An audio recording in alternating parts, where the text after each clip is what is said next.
Muy buenas tardes a todos los televidentes de los martes de salud del Poder de la Tarde. Definitivamente hoy, como le comentaba en el segmento anterior, tenemos un programa muy interesante. Tenemos con nosotros al doctor Nin, quien es médico radiólogo especializado en las imágenes médicas, que es lo que es la radiología. Formado en INTEC, también gran parte de su formación en el Hospital General de la Plaza de la Salud y actualmente laborando en lo que es Novo Diagnosis. Doctor, un placer tenerlo por aquí. Gracias, un honor para mí contar con ustedes que hemos invitado aquí. Queremos comenzar con lo más básico. Explíquele a todos los televidentes del Poder de la Salud qué es la radiología. En primer lugar, ¿qué tiene que hacer un médico para llegar a ser radiólogo?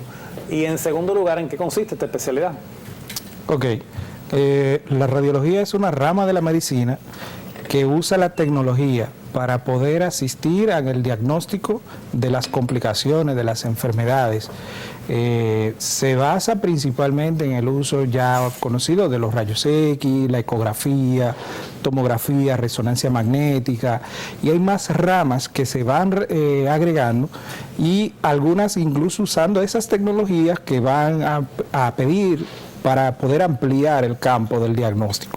Bueno, vemos en pantalla una imagen que me imagino que es del centro de Novo Diagnosis. Así es. Cuéntanos, ¿qué equipo es ese y qué estudios hace? No, es un aparato de rayos X, eso es la camilla que vemos y el tubo de rayos X que está arriba. Eso se posiciona el paciente para poder conseguir una imagen física del cuerpo. En este caso, los estudios de rayos X, su principal virtud son los huesos, estructuras muy densas que se puedan evaluar. Aparte de eso, por ejemplo, dependiendo de la necesidad, se puede colocar el paciente en esa misma camilla en diferentes posiciones. Y en caso de ser necesario, ahí no se ve bien en la imagen porque es en esa misma pared, pero hacia el fondo hay otra posición que se puede poner el paciente de pie, y ahí hay donde poder adquirir diferentes tipos de imágenes para así hacer diagnósticos específicos. Bueno, en muchas ocasiones los pacientes preguntan, me mandaron a hacer una radiografía de abdomen, ¿por qué de pie? ¿Y cuándo me la debo de hacer acostado, por ejemplo? O igual, las radiografías que se hacen en carga. ¿Cuándo debe de ser una radiografía del paciente acostado? ¿Cuándo debe de ser de pie? ¿Cuál es la importancia de una pregunta o de oblicua? Muy importante. No debe de haber ningún tipo de duda para el paciente de qué estudios que va a recibir. En caso de que haya una duda, siempre es importante que el paciente cuestione al médico que le solicite el estudio, porque ya uno como médico radiólogo lo que se encarga es de interpretar las imágenes. Es decir, yo no tomo la decisión del estudio que se le va a hacer. Entonces, no le podría dar una respuesta de específicamente por qué a una persona se le pide un estudio de una forma y otro de otra, sino que depende del criterio del médico, de qué él esté buscando. Eso, por ejemplo, si se hace de pie o acostado, es para ver, digamos, si hay niveles de aire atrapados en la cavidad abdominal, si hay alguna lesión, si hay líquido en la cavidad. Pero va a depender de qué ha hecho el médico que evalúa al paciente, qué le está pensando, y ahí entonces él nos refiere el caso. Mira, yo quiero ver a este paciente si tiene líquido libre en la cavidad, si tiene obstrucción intestinal, y se le puede hacer el abdomen de pie acostado. Doctor, vimos en esos equipos que presentaron en pantalla que ya, digamos, la radiografía es moderna, porque antes, 10, 15, 20 años atrás, el médico le decía, vamos a radiografía, o desde la emergencia. Eso es tomografía, ¿no? Así es. No, pero ahorita presentaron algo de radiografía. Ajá, sí. Entonces, pero vimos como moderno, porque antes, 20 años atrás, uno va a esta radiografía, entonces bajaban a un sótano de una clínica, un cuarto siniestro, con además un personaje siniestro, una persona tosca que estaba maldecida en el hospital, en la clínica, y te paraban ahí como que tú, una cámara de gas. Pero ya veo que sí, o sea, la radiografía de hoy en día se hace acostada, parada. Bueno, y se tiene la ventaja, Pedro, de que hoy día contamos también con radiografía digital. Acuérdense que la radiografía a diferencia de otros estudios como la tomografía o la resonancia que tienen cortes tridimensionales y que pueden hacer reconstrucciones, son estudios donde se evidencia sobre todo de manera anteroposterior y de manera lateral. Por eso es importante el cambio de posición. Cuando vemos, por ejemplo, por ponerle un ejemplo práctico, la radiografía es como una foto. Entonces le toman una foto, en esa foto, si es el caso del pulmón, por ejemplo, hay gente que viene y dice, mira esta placa de tórax o mira esta radiografía de tórax. ¿Tú crees que yo soy, por ejemplo, asmático? ¿O tú crees que yo tengo una enfermedad pulmonar obstructiva crónica? O sea, la radiografía, su función principal es saber si hay una neumonía, un proceso infeccioso, si hay líquido, etcétera. Pero para saber el funcionamiento del pulmón hay otras pruebas, como lo que es la espirometría, donde podemos ver si hay trastornos restrictivos o obstructivos. Por eso es la importancia de que los estudios complementarios o estudios diagnósticos se complementen. A veces vamos a una radiografía y podemos necesitar un estudio más complejo, una tomografía, o requerir de otro tipo de estudios. Pero nos gustaría, doctor, sí que abunde también en ese sentido. Sí, primero para aclararle, la tecnología ha avanzado mucho y se ha puesto una máxima en los estudios de imágenes diagnósticas porque, como usted bien dice, anteriormente era algo como muy siniestro, sobre todo porque eran lugares donde se revelaban películas. Así es. Y como ya hoy en día son digitales, pues no es necesario hacer el proceso de revelado en un cuarto oscuro con luz roja, sino que se adquiere una imagen haciendo el mismo principio de radiación por rayos X, pero al poder ser digital, pues se va trabajando para que con menos radiación, menos exposición, se consiga una mejor calidad de imagen. E incluso cuando uno se hace la radiografía le dan un CD, antes era una placa de todo el tamaño y uno no sabía ni dónde la metía. Sí, que mucha gente la guardaban abajo de la cama.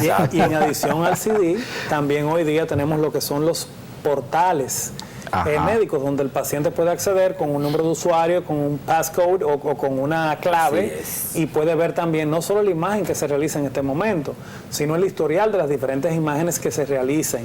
Y eso también es de mucha utilidad porque si el paciente quiere una segunda opinión y quiere, por ejemplo, que otro médico vea su imagen, por ejemplo, se está viendo con un internista y de repente quiere ir a un neumólogo, o se está viendo con un médico familiar y de repente es interconsultado a un neurólogo u otro especialista, se tiene esa continuidad de la atención, ya que hoy día no contamos con un récord médico electrónico único, aunque hay los diferentes centros, sobre todo a nivel privado, ya cuentan con récord médico electrónico.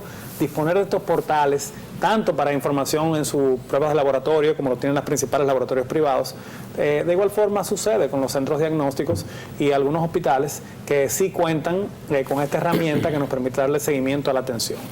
Doctor, una pregunta yo quiero, y el radiólogo se va de forma directa por referencia, o sea, yo digo, me duelen los pulmones, voy donde un radiólogo, doctor, quiero o se necesita la referencia del médico. Exacto, era en ese mismo tenor de la respuesta del doctor, el radiólogo no es un médico clínico per se, o sea, hay diferentes ramas de la medicina y todas van en función de la salud del paciente. Está el médico cirujano, está el médico clínico, está el médico auxiliar, que es el que de alguna manera provee para el beneficio del paciente. Entonces, nosotros que no atendemos clínicamente al paciente, nos lo refiere el médico clínico o el cirujano que ha evaluado a una persona y está sospechando de algo y necesita la confirmación de ese diagnóstico, el aclarando o poder descartar algún tipo de lesión por las imágenes diagnósticas. Anteriormente, por ejemplo, un médico cirujano evaluaba a un paciente, tenía la sospecha o la intuición de que, o todos los signos de que un paciente podía tener una apendicitis, pero se confirmaba era cuando lo abría.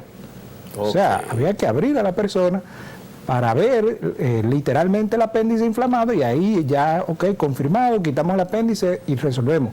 Pero hoy en día el médico puede tener el mismo nivel de intuición y de sospecha, manda a complementar con un estudio de imagen, confirma, puede ver incluso el nivel de avanzado que pueda estar el problema y en base a eso tener un plan de abordaje.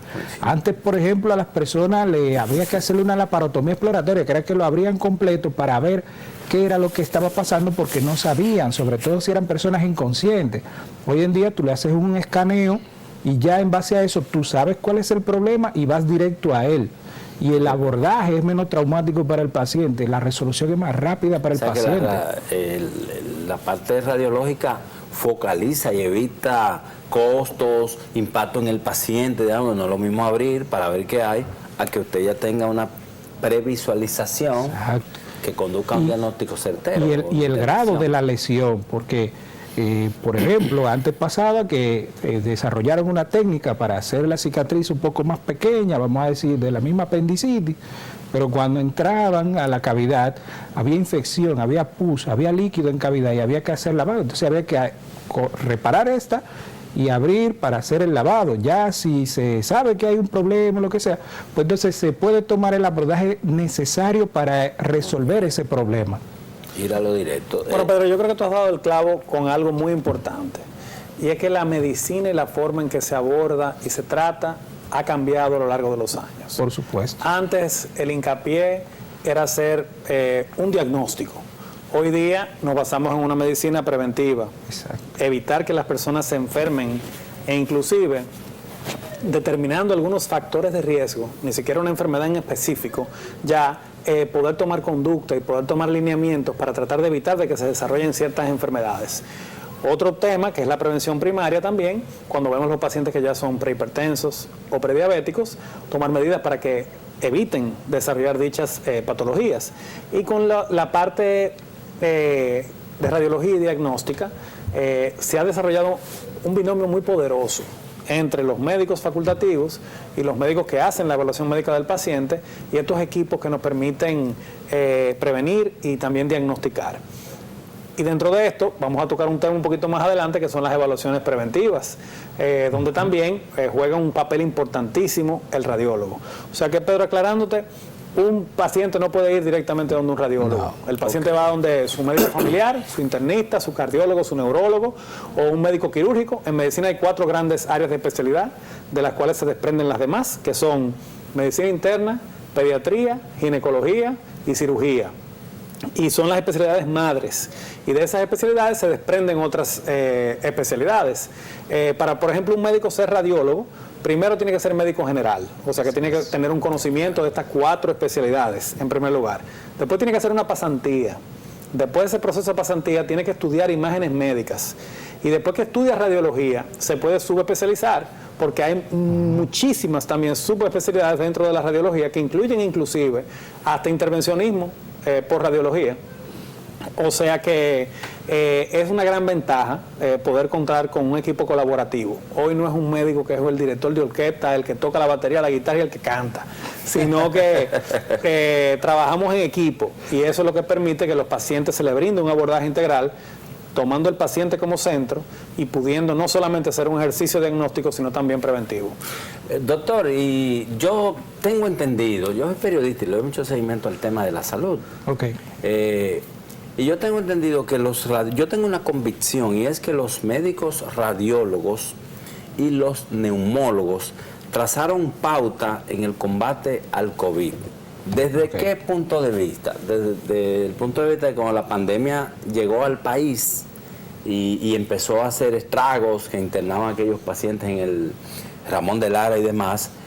Bueno, a nivel global había una confusión, ¿qué es esto? Y había acceso a pocas pruebas en todas partes del mundo. Era una enfermedad nueva. Exacto, una enfermedad nueva, y la ciencia estaba desprevenida. Entonces, yo tengo la convicción de que los radiólogos, los neumólogos y los emergenciólogos que se integraron al combate ahí agresivo de los casos llegando y demás, tuvieron una participación importantísima. ¿Por qué? Porque el paciente llegaba a la emergencia y entonces, con la sospecha de COVID, lo primero que hacían, mandaban una placa en los pulmones. Es una así, tomografía de tórax. Una tomografía de tórax. Y entonces el radiólogo era que decía, sí, ahí hay un tema, y en lo que venía el protocolo y la prueba y demás, ya el radiólogo había dado con esto y se empezaba a tratar. Ustedes evitaron muchas muertes. En ese sentido, ustedes siguen viendo, doctor, pacientes con secuelas de COVID.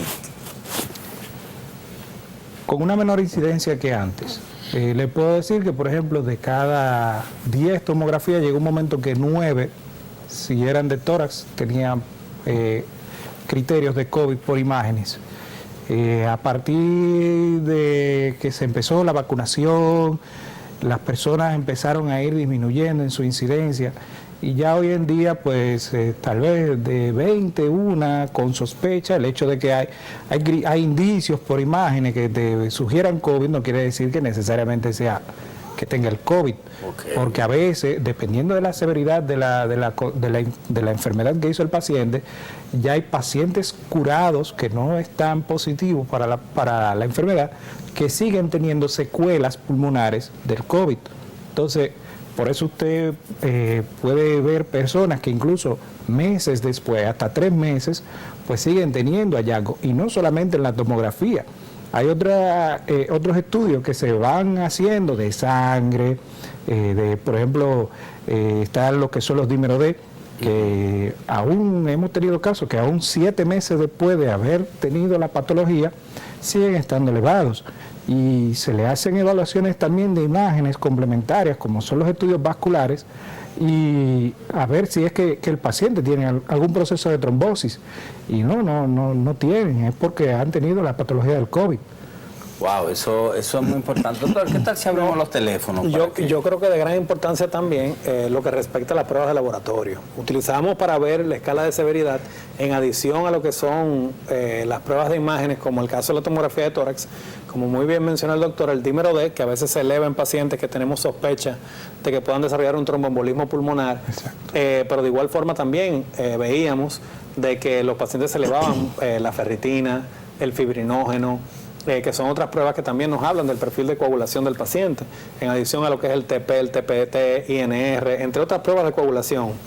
Pero también observamos en el COVID, que también es típico en otras enfermedades virales, que veíamos también que las transaminasas, que las pruebas hepáticas también se elevaban. Por eso es importante que ante la presencia de síntomas como tos, el síntoma característico que teníamos en el pasado, que era la pérdida del olfato, ¿verdad? El sabor. Y del sabor, ¿verdad?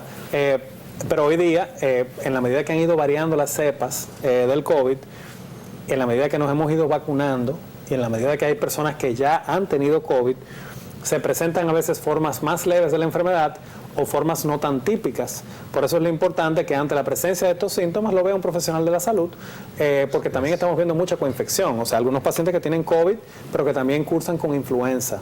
Cuando tenemos procesos virales, como ambas enfermedades, bajan nuestras defensas y a veces vienen enfermedades oportunistas y pueden complicarse. También enfermedades virales conviviendo con enfermedades bacterianas. O sea que la verdad que es súper interesante. Yo creo que antes de pasar a las preguntas y que el señor director ponga el cintillo con los teléfonos para que puedan hacer preguntas, me gustaría dividir de forma empírica y que el doctor ahí nos oriente. Hay estudios que son con rayos X, como por ejemplo la radiografía, la tomografía, pero hay otros estudios que son, por ejemplo, que no cuentan con rayos X, como el caso de la resonancia, la sonografía, entre otros. Y me gustaría que podamos hacer una clasificación un poquito sobre esos estudios, inclusive antes de eso, que hablemos un poquito sobre la Sociedad Dominicana de Radiología, que tengo entendido que también el doctor es parte. Pero eso todo lo vamos a hacer después de una breve pausa comercial, donde vamos a tratar todos estos interesantes temas. Señor director.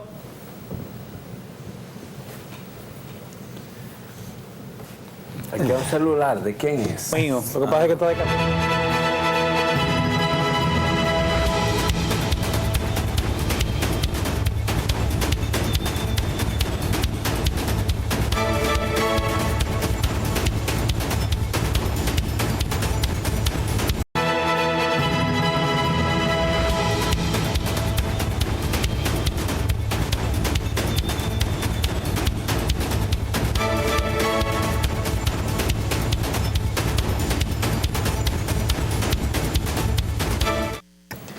Muy buenas tardes, volvemos a los martes de salud del poder de la tarde.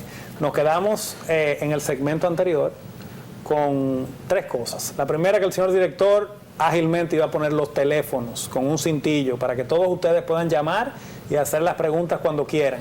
O sea que, señor director, por favor, mire qué eficiente, tenemos ahí los teléfonos. Pueden llamar al 537-0045 y a los teléfonos que ven en pantalla, y estamos aquí para responder cualquier pregunta médica. Doctor, cuéntenos, la Sociedad Dominicana de Radiología. Bueno, la Sociedad Dominicana de Radiología fue fundada en 1975, de la cual yo soy de la directiva que va a cambiar ahora, va a salir, yo soy primer vocal. Nosotros nos hemos enfocado principalmente en lo que es la academia y segundo en la integración de todos los miembros a la sociedad para tener una mayor participación. ¿Quién es la presidenta saliente? El presidente saliente es el doctor Víctor Hernández. Ahora va, ya el presidente electo es el doctor Ángels Liranzo. Así, ¿y cuándo van a cambiar de directiva? En enero. En enero. ¿Y se presenta una sola plancha? ¿Ustedes lo hacen de forma Es abierto, es abierto. ¿En esta ocasión cuántas planchas se presentaron? Una sola en esta ocasión. Una sola. Bueno, o sea, sola muy bien, de unión. Sí. O sea, gremial en ese sentido. ¿Y cuál es la función principal de la Sociedad Dominicana de Radiología? Porque nosotros desde el Poder de la Salud, o desde los martes de la salud, siempre mandamos un mensaje unificado, que todos los médicos deben de ser miembros de su colegio médico, miembros de su sociedad médica especializada, y en los centros donde usted se atienda, debe de verificar de que estén habilitados por el Ministerio de Salud Pública. ¿Por qué es tan importante que un médico sea miembro de una sociedad especializada? Bueno, porque eso garantiza las credenciales de ese médico en primer lugar, evita el intrusismo, pero en tercer lugar garantiza también de que sean profesionales que permanezcan actualizados y yendo a las actividades académicas, y así usted tiene la garantía de recibir atención de manos expertas. Pero cuéntenos un poquito de cuál es el rol de la Sociedad Dominicana de Radiología, cuáles son los próximos pasos. Mire, se está planeando, por ejemplo, ahora agregar una revista, se está buscando, ya se ha hecho un acercamiento con las diferentes residencias médicas y se va a poder aumentar la participación del residente, o sea, del médico que está en formación de imágenes, antes de ya tener el título de radiólogo, va a poder acercarse a la sociedad, porque es muy importante eso que usted señala, de que hay que integrarse a las sociedades médicas. No es lo mismo cuando una persona no tiene un peso, una responsabilidad, que cuando tiene un aval que lo cumpla. Por ejemplo, nosotros ahora, justo cuando hicimos las elecciones, terminamos el 5 de noviembre, el Congreso de actualización, porque hay que mantenerse edificando. Nadie sabe todo. Las cosas van cambiando, la tecnología va cambiando, a veces de poco en poco, a veces hay pasos grandes, y la única forma de uno garantizar que el médico se mantenga actualizado es haciendo educación. Por eso la directiva lo que va a buscar es ir enfocándose cada vez más en la integración de los médicos que están disgregados y de los médicos que van en ascenso. O sea, de esos médicos en formación. Pero una pregunta, por ejemplo, si yo quiero saber si un radiólogo es parte de la Sociedad Dominicana de Radiología, ¿yo puedo entrar a la página web de la Sociedad Dominicana de Radiología y ver quiénes son todos los radiólogos miembros? Sí, claro que sí, se puede consultar si el médico tiene aval por la sociedad, si tiene aval por el colegio médico incluso, porque para poder ser miembro de la Sociedad Dominicana de Radiología hay que ser miembro del Colegio Médico Dominicano. O sea, hay que tener, antes de tú pertenecer a una sociedad especializada, ya tiene que ser un miembro del gremio como tal. Doctor, explícanos de manera rápida y sencilla y que el público entienda la diferencia entre una radiografía, una tomografía, si nos puede hablar un poquito de la resonancia magnética o de si se mezclan, por ejemplo, la tomografía con la resonancia en el caso del PET scan, o que nos hable un poquito de medicina nuclear. Denos un panorama bien sencillito para que la población general sepa cuál es el alcance de la radiología y a partir de ahí puedan llamar y preguntar si tienen cualquier dolencia, qué estudio le pudiéramos recomendar o cualquier pregunta médica. Muy bien. Los equipos de rayos X y de tomografía son básicamente lo mismo. Lo único que el aparato de rayos X te toma una sola perspectiva. En cambio, el tomógrafo, el tubo de rayos X está montado dentro de la elipse que se mostró ahorita, lo que la gente le dice el tubo, y eso va dando vuelta adquiriendo diferentes proyecciones de radiografía en secuencia. Y a veces hay equipos que son tan modernos que pueden tener varios tubos y van haciendo varias imágenes a la vez mientras la camilla va desplazando al paciente. Eso envía la información a una computadora y la computadora construye la imagen y es lo que permite hacer el famoso 3D. Igual, por ejemplo, la resonancia es un equipo que utiliza un imán. En este caso, por ejemplo, para ponerlo básico, es un imán que excita las moléculas de hidrógeno. Estas van a responder dependiendo de la concentración que tengan. Por ejemplo, en el agua, donde más hay, van a ir respondiendo dependiendo de la concentración que tenga y del otro elemento al que esté asociado. Por ejemplo, la grasa no se excita a la misma velocidad que se excita el agua. Y el hueso, por ejemplo, que es una estructura muy densa, pues prácticamente no se excita, no hace una señal. Entonces, cada estudio tiene virtudes que se pueden aprovechar dependiendo de la noción que se necesita. El estudio de ultrasonido, por ejemplo, es un estudio que te permite hacer una imagen en vivo. Es decir, en una embarazada uno puede hacerle un estudio de ultrasonido y puede ver el movimiento del bebé, puede escuchar su corazón. También el estudio de ultrasonido te permite hacer biopsias, igual que la tomografía. Entonces, cada estudio tiene sus virtudes. El estudio de mamografía, por ejemplo, el mamógrafo, también hace imágenes de rayos X, pero enfocada en la mama. Ya lo que sería la medicina nuclear es más una rama de la radiología que radiología en sí. Ellos usan isótopos radioactivos, pero medicina nuclear no se enfoca tanto en imagen, sino en la concentración del isótopo en una parte del cuerpo. Pero ellos no ven imagen como tal. No sé si me doy a entender en esa parte. Claro que sí, doctor. También háblenos un poquito de qué es la densitometría ósea. Nos gustaría también que nos comente un poquito sobre qué es el PET scan. Okay. También que nos comente un poquito sobre qué es una angiotomografía coronaria. Pero también que nos diga dónde lo pueden encontrar usted, si hay algún paciente que tiene una indicación médica de una radiografía o de un estudio en particular y quiere verse con usted, en qué centro, dónde está ubicado, si tiene redes sociales, cuéntanos sobre eso. Sí, claro que sí. Nosotros, por ejemplo, ahora en Novodiagnosis, que es donde me encuentro, estamos instalando un tomógrafo para poder hacer score calcio. Bueno, ahí está la doctora Paula Mesina. Así es. Expresidenta también de la Sociedad de Radiología Pedro Ángel. Y una verdadera experta en lo que son imágenes médicas del cuidado de la mujer, sobre todo en sonomamografía. Así es. Y estudios también vinculados al cuidado de la mama. O sea que desde el Poder de la Tarde le mandamos un afectuoso saludo a esa excelente profesional y culta mujer de la medicina, Paula Mesina. Sí, la doctora es pasada presidenta, fue directivo de la dirección del 2018 al 2020. Allá se está instalando un tomógrafo para poder hacer score calcio. Y eso, por ejemplo, es un estudio que lo que va a hacer es ir evaluando el nivel de calcificación que pueda haber en arterias coronarias. Es muy importante para prevenir isquemia del corazón. El PET-CT o el PET-scan lo que hace es una combinación entre lo que sería radiología y medicina nuclear, donde se le va a adquirir una imagen de tomografía y luego se le va a hacer la aplicación de la medicina nuclear y se van a interponer las imágenes para ver en específico, porque como le decía, la medicina nuclear no busca imagen, entonces lo que se hace es que se unen las dos ramas para así sí poder localizar las lesiones con el isótopo radioactivo. ¿Y el densitómetro? El densitómetro utiliza también rayos X, pero en muy baja dosis, y con eso se permite medir la concentración del mineral del calcio en los huesos, y con eso se puede prevenir o prever el riesgo de fractura del paciente a futuro.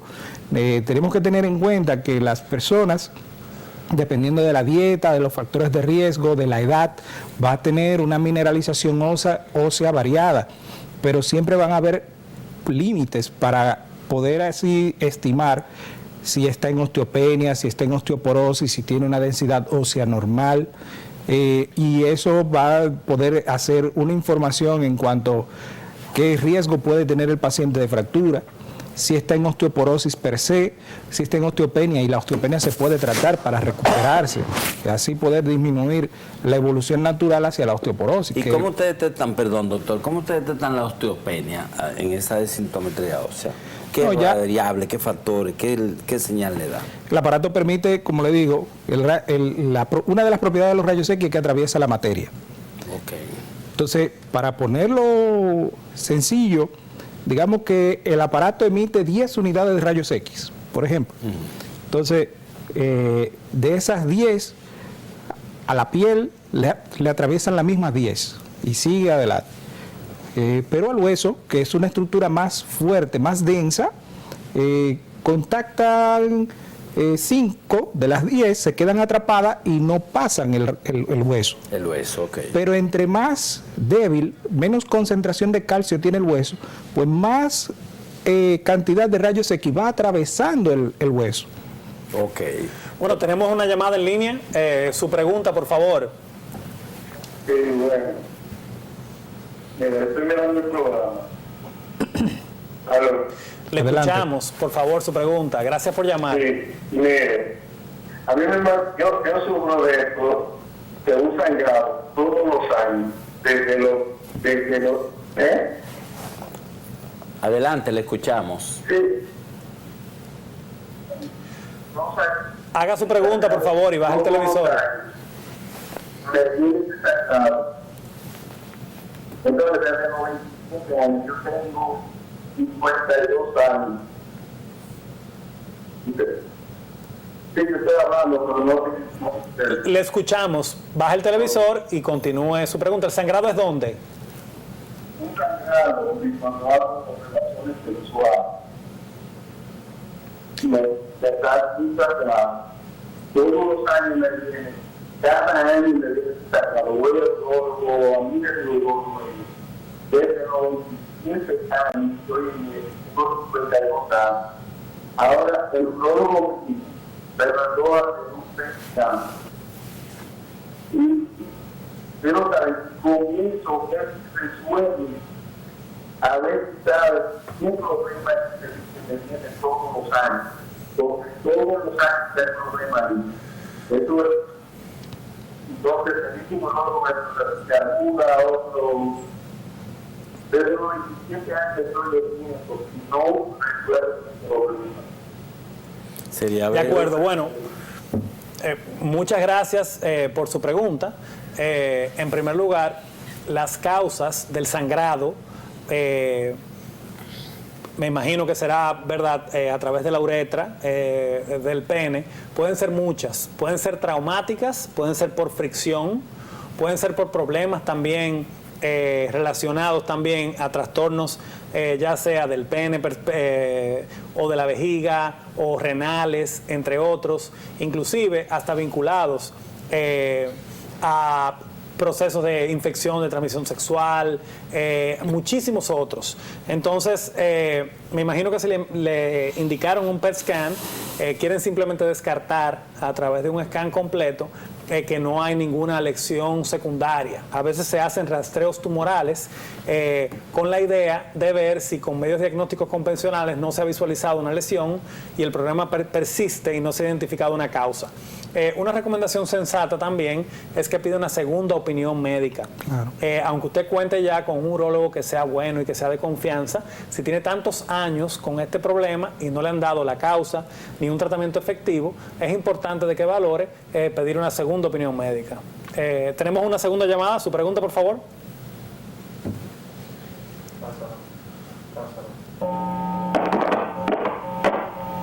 Muy buenas tardes. Su pregunta, por favor. Buenas tardes. Buenas tardes. Está en el aire. Su pregunta. Quiero compartir con el doctor.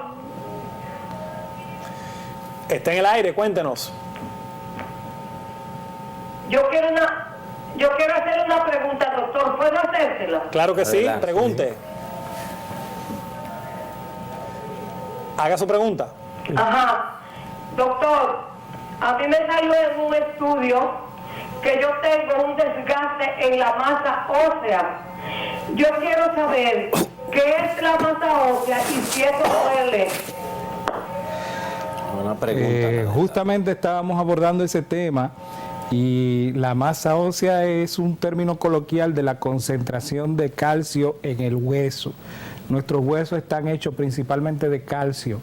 Entonces, con la edad, sobre todo en la mujer, cuando hay un cese del pico hormonal, va disminuyendo la concentración de calcio en el hueso, va saliendo el calcio que tiene el hueso almacenado, y esto va a condicionar lo que le dijeron, una disminución en la mineralización ósea. Eso tiene como consecuencia de que aumente el riesgo de fracturas ya pueda ser por una caída que normalmente la persona simplemente se levanta y sigue deambulando, bueno, pues puede haber un mayor riesgo de que entonces tenga una fractura de esa parte que normalmente no debería fracturarse. En la población envejeciente el riesgo es mayor.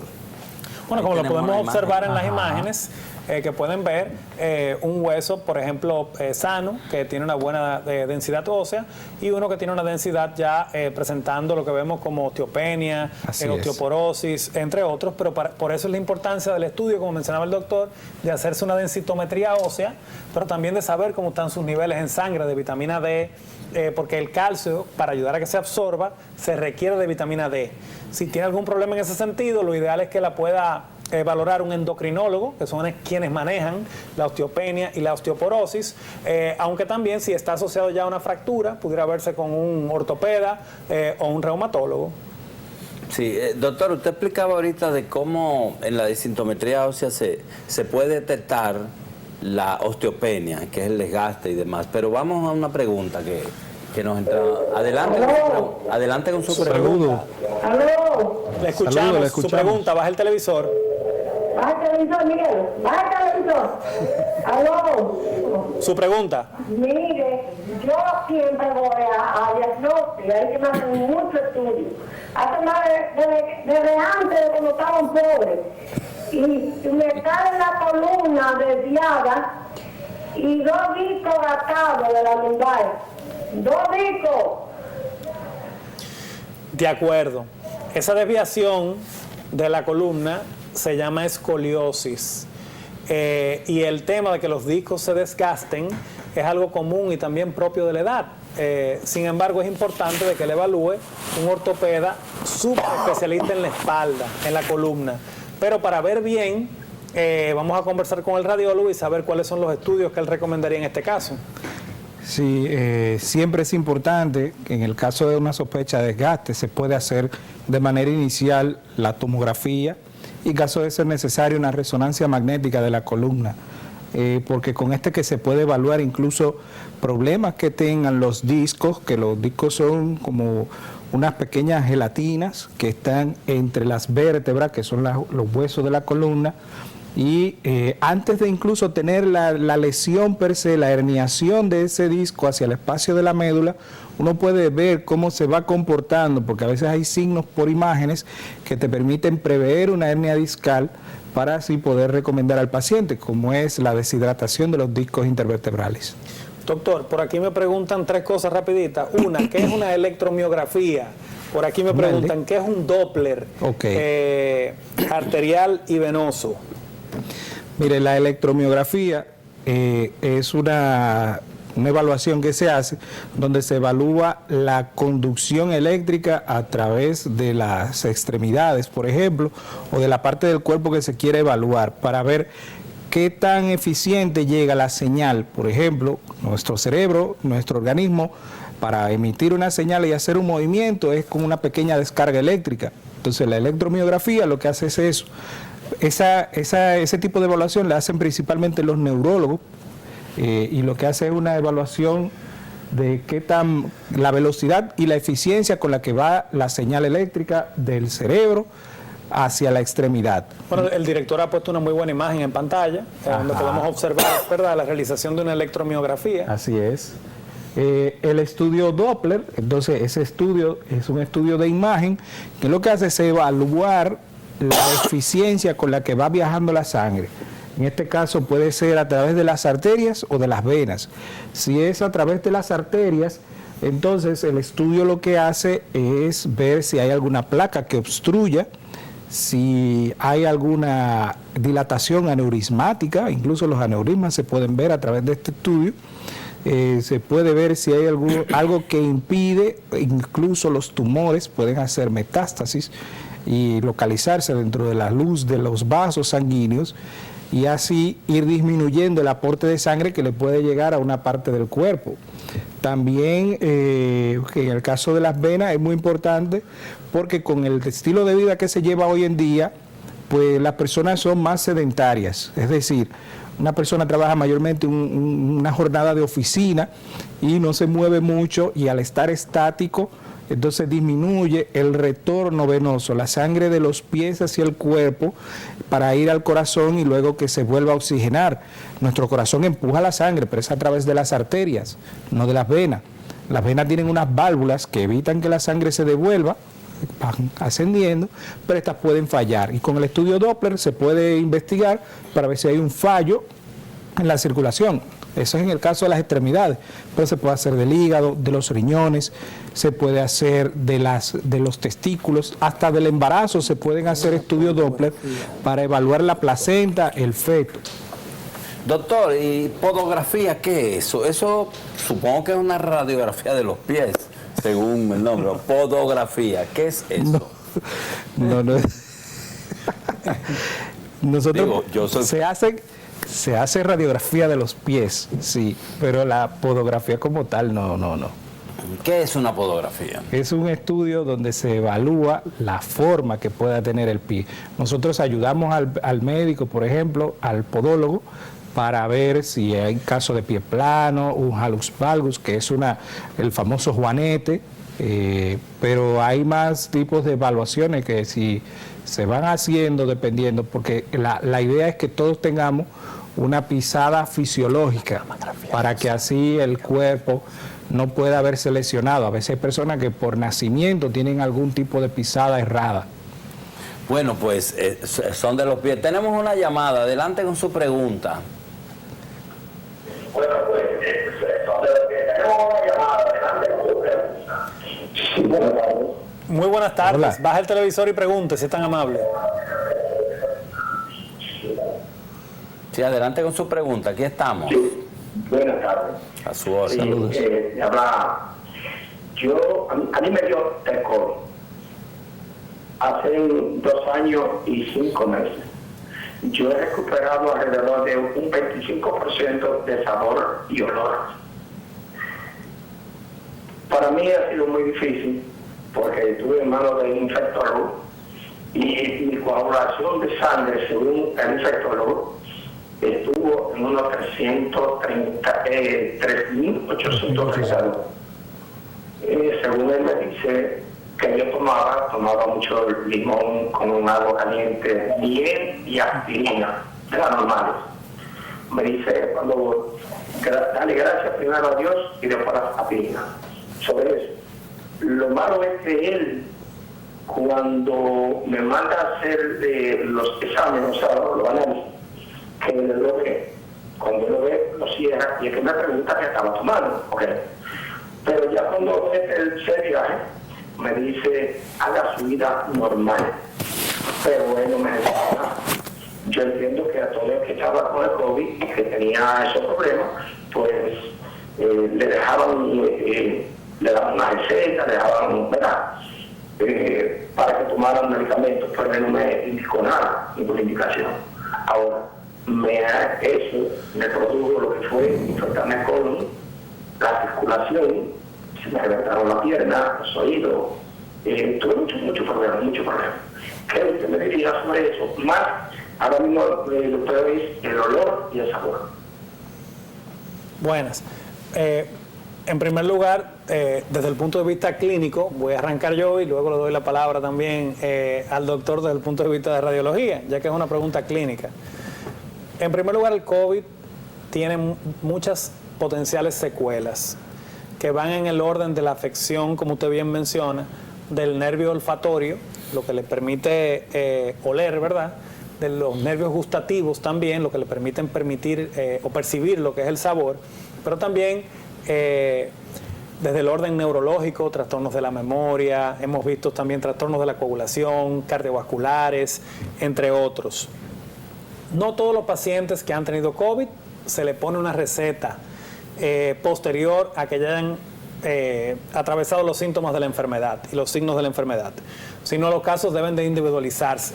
En su caso, que ya ha tenido trastornos del nervio olfatorio y aparentemente gustativos, entre otros, es importante de que usted lo vea un neurólogo para que evalúe su caso y también para saber si es necesario o no que usted continúe con un esquema de anticoagulación.